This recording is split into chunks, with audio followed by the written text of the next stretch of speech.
Then the angels will call to the believers. So the angels grab them as well. And they come to Allah subhanahu wa ta'ala. In a hadith it says that Allah will say to them, come closer. He will say, Abdi udnu minni. My servant, come closer to me. There are some special servants from Allah subhanahu wa ta'ala will say to them, udnu minni, come closer to me. That servant keeps coming closer and closer and closer until finally the nur covers him, the hijab covers him, and there is between him and Allah a veil, a different type of veil. No angel can hear or see, only between him and Allah. Allah subhanahu wa ta'ala speaks to them.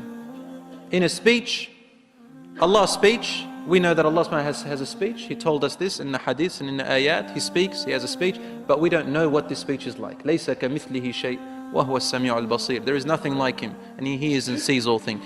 Just like He says He hears and sees, He speaks, but how does He see? How does He hear? Not like us.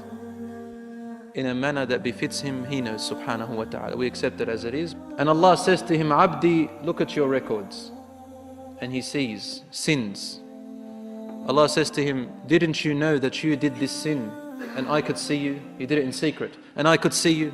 Didn't you know this day will come? Didn't you know that today I will question you? Didn't you know? And he will say, Rabbi, I did. And Allah subhanahu wa ta'ala will say to him, why did you do it? Finally the servant will say, oh my Lord, for you to throw me into hellfire is easier than to judge me and me standing before you with this sin.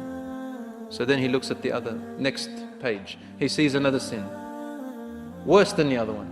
Same thing happens. Then he looks, there are worse sins, and sin keeps growing.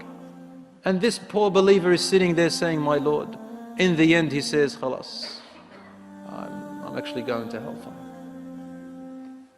My deeds haven't been accepted. I've done all these wrong deeds, and that's why my good deeds have been invalid.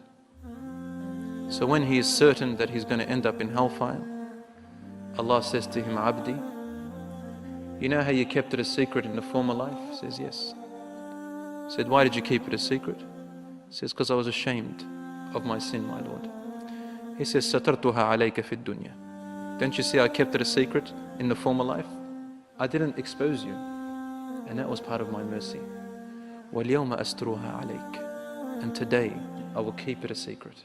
I will not expose it. In one other hadith, Allah subhanahu wa ta'ala says to some of them, you knew a fault of your brother and you covered it. Today, I will cover yours.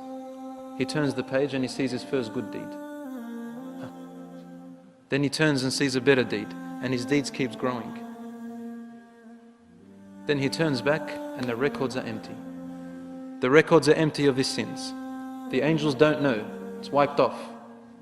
The sins will be forgotten.